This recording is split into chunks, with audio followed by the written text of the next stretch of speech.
اعوذ باللہ من الشیطان الرجیم بسم اللہ الرحمن الرحیم السلام علیکم ورحمۃ اللہ وبرکاتہ نحمدہ ونصلی علی رسولہ الکریم یا رب لک الحمد کما ینبغی لجلال وجہک وعظیم سلطانک رب اشرح لی صدری ویسر لی امری واحلل عقدۃ من لسانی یفقہوا قولی رب زدنی علما۔ آپ صلی اللہ علیہ وسلم کا فرمان میں آپ کے سامنے رکھتی ہوں۔ آپ صلی اللہ علیہ وسلم نے فرمایا، حضرت ابو ہریرہ نے یہ روایت کیا ہے کہ کھا کر شکر کرنے والا روزہ دار صابر کی طرح ہے، الترمذی۔ اب اس کو ہم کیا عنوان دے سکتے ہیں؟ میری سمجھ میں تو یہی آتا ہے کہ شکر اور صبر، پہلے بھی میں حالانکہ ڈسکس کر چکی ہوں، لیکن میری ذہن میں یہ والی چیز بہت زیادہ امپورٹنٹ ہے، مجھے محسوس ہوتی ہے، اس لیے میں نے کہا اس کو ایک اور اینگل سے اب ڈسکس کرتے ہیں۔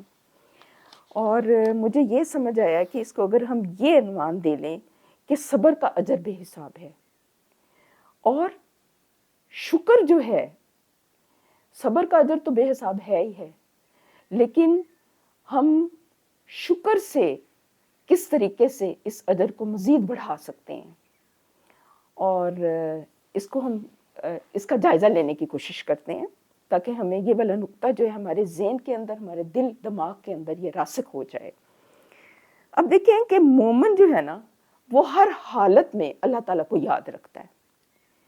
اس کا یہ معاملہ ہوتا ہے کہ جب اس کو نعمتیں ملتی ہیں تو وہ نعمتوں میں کھو کر اللہ تعالیٰ کو نہیں بھول جاتا، بلکہ اس کے ذہن میں یہ والی چیز ہمیشہ رہتی ہے کہ یہ نعمتیں مجھے اللہ تعالیٰ نے عطا کی ہیں، لہٰذا وہ نعمتوں کو اللہ تعالیٰ کی عطا سمجھ کر جب اس کے آگے جھک جاتا ہے اور اس کی فرما برداری کرتا ہے تو اس کا ایک تو نعمتوں میں اضافہ ہوتا ہے، دوسرا اس کی اللہ تعالیٰ کی رضا اسے حاصل ہوتی ہے۔ پھر اگر ہم حدیث کے الفاظ پر غور کریں نا تو اس میں فرمایا کہ کھا کر شکر کرنے والا روزہ دار صابر کی طرح ہے۔ مراد یہ ہے کہ روزہ رکھ کر تو انسان اپنے نفس کو جائز خواہشات سے بھی روکتا ہے۔ اب ایک بندہ جب اللہ تعالیٰ کی نعمتیں استعمال کر رہا ہے، یا کھا رہا ہے، یا پی رہا ہے، یا پہن رہا ہے، یا اچھی رہائش ہے، یا جو بھی مادی نعمتیں ہیں یا روحانی نعمتیں ہیں، ان کو استعمال کر رہا ہے اور بہت زیادہ اللہ تعالیٰ کا وہ فرما برداری کر رہا ہے، فرما برداری میں بہت آگے بڑھ رہا ہے، تو یہ چیز اللہ تعالیٰ کو انتہائی پسند آتی ہے کہ وہ نعمتوں میں کھو کر نعمتوں کا ہی نہیں ہو گیا، تو اس نے اللہ کو یاد رکھا۔ اس سے ایک بہت اہم نقطے کی سمجھ آتی ہے، جو مجھے سمجھ آئی ہے، وہ یہ ہے کہ یہ جو دنیا اللہ تعالیٰ نے پیدا کی ہے اور اس کی جو نعمتیں اللہ تعالیٰ نے پیدا کی ہیں، یہ انسانوں کے لیے پیدا کی ہیں۔ تو اس سے مراد یہ ہے کہ اگر انسان ان نعمتوں کو استعمال کرتے ہوئے اللہ تعالیٰ کو نہ بھولے اور اس کا شکر ادا کرے تو اس کو استعمال کرنے میں کوئی حرج نہیں ہے، لیکن شرط کیا ہے کہ وہ اللہ کو نہ بھولے، وہ اسراف نہ کرے، وہ دکھاوا نہ کرے، اور وہ اللہ تعالیٰ کی دی ہوئی نعمتوں کو دوسرے لوگوں کے ساتھ شیئر بھی کرے، تو وہ پھر روزہ دار سے آگے اس کا درجہ بڑھ جاتا ہے، کیونکہ اس نے ہر معاملے میں صبر سے آگے بڑھ کر شکر کو اپنایا۔ اور شکر بھی تبھی ہوتا ہے جب انسان کے اندر پہلی صفت صبر آتی ہے۔ صبر ہوتا ہے، اس کو تھوڑا سا کھول لیتے ہیں۔ صبر کا کیا مفہوم ہے؟ پہلے یہ بھی ذہن میں آئے کہ اپنے نفس کو دنیاوی جو مصیبتیں آتی ہیں یا پریشانیاں آتی ہیں، جو صدمات آتے ہیں، ان کے اوپر اپنے نفس کو جزا و فضا سے روکے رکھنا، اپنے نفس کو باندھ کے رکھنا، اور اس کو اللہ تعالیٰ کی رضا کے لیے سہ جانا۔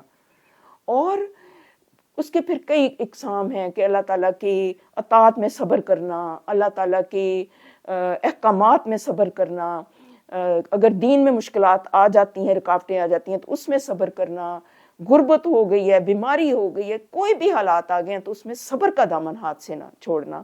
تو وہ ساری چیزیں وہ علیحدہ سے ایک بہت لمبا ٹاپک ہے، اور اس کا جو ہے اللہ تعالیٰ نے پھر کہا ہے نا کہ اس کے بارے میں اللہ تعالیٰ نے قرآن پاک میں بے شمار ہمیں آیات مل جائیں گی، بے شمار ہمیں احادیث مل جائیں گی۔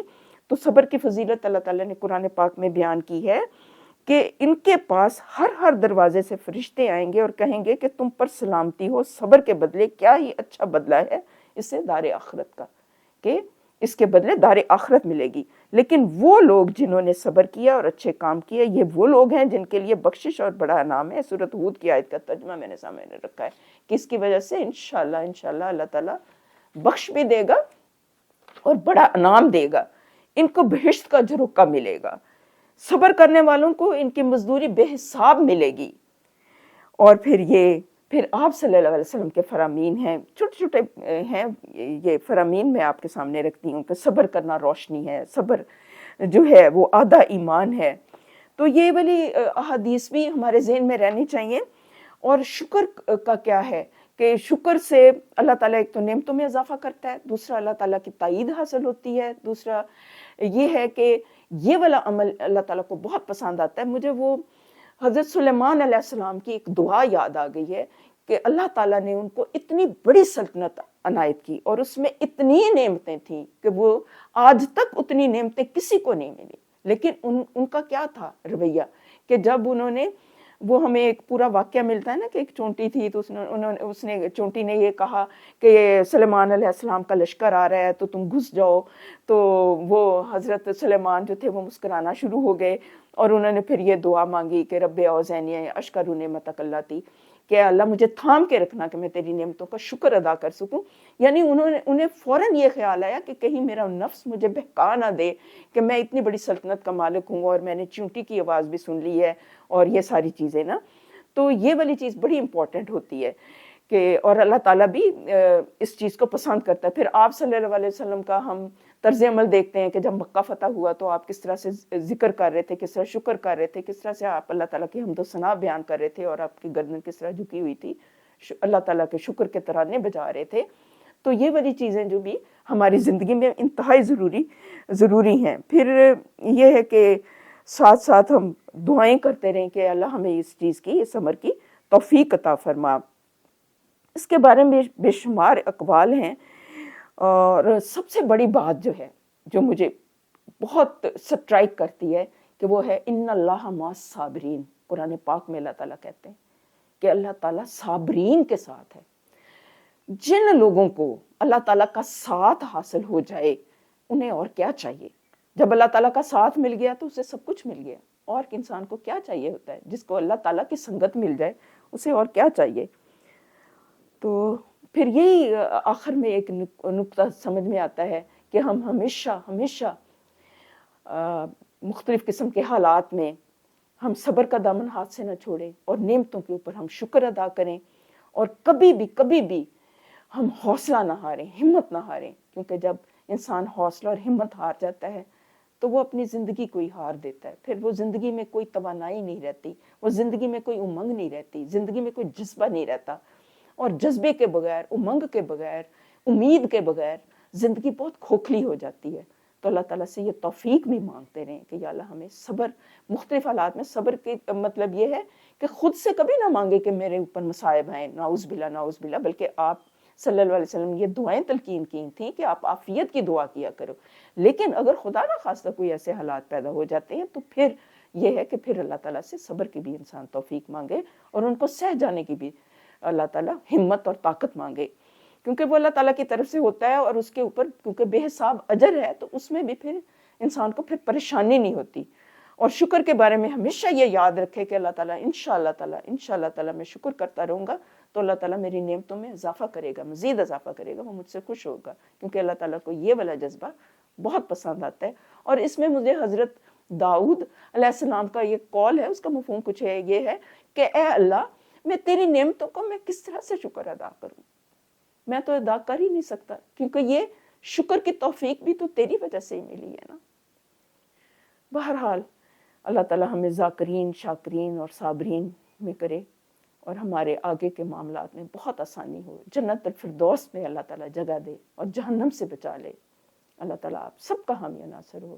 ربنا تقبل منا انک انت السمیع العلیم وتب علینا انک انت التواب الرحیم. والسلام.